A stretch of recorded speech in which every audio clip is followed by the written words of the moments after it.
This is the very long and hot and dusty road which bores down the Mediterranean coast from Israel to the Suez Canal.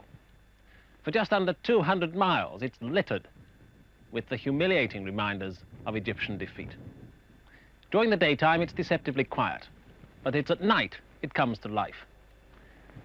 Huge Israeli convoys thunder southwards, and on the railroad that lies parallel, blacked-out trains clank in the same direction. All signs of a big Israeli build-up on the Suez Canal. In a normal, sane world, no one would want the Sinai Desert if it were given to him. But as occupied territory, it comes into its own. You could hide anything in the Sinai, and the Israelis know it. From the road, one gets a glimpse of tanks or of gun barrels poking from the sand. But this is only the steel tip of a desert iceberg. In the vast expanses of the dunes lie scores of tanks and howitzers and missile launchers. The numbers are top secret, and there was strict control over what we could film. But this much is clear. Within a few miles of the canal is hidden a highly mechanized army in splendid trim, and there's every sign it's being built up day by day. The amazing thing is that nothing stays in the same place for more than a few days.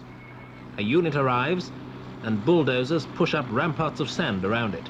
Then, overnight, it's gone, to be buried somewhere else and to confound Arab intelligence. Behind the lines, communications are being strengthened. Arab workers fight a constant battle against the sand on the vital rail link to the north. In this new war of nerves, the Arabs might err badly to think Israeli reflexes will be blunted by the sapping climate. Israel is no stranger to a prolonged war footing, nor is she wasting her spare time. At El Arish, scene of one of the most bitter battles of the war, there's a desert graveyard of captured Egyptian armour, mostly Russian-built. Much of it, like this T-55 tank, is very advanced and hardly damaged.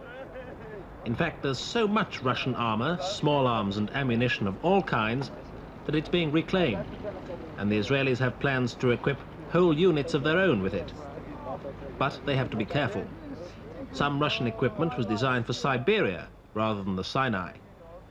On an Israeli tank, for example, many wheels and tracks are made of rubber, which is less vulnerable to sand. Corresponding parts on a Russian tank are metal and can easily seize up in the desert. The new fronts which Israel occupies are all well suited for defense, but none is more ideal for a prolonged occupation than this bank of the Suez Canal. And the Israelis give the impression they plan to be here for a long time, because they argue the longer they are here, the better the chances of President Nasser accepting their basic terms.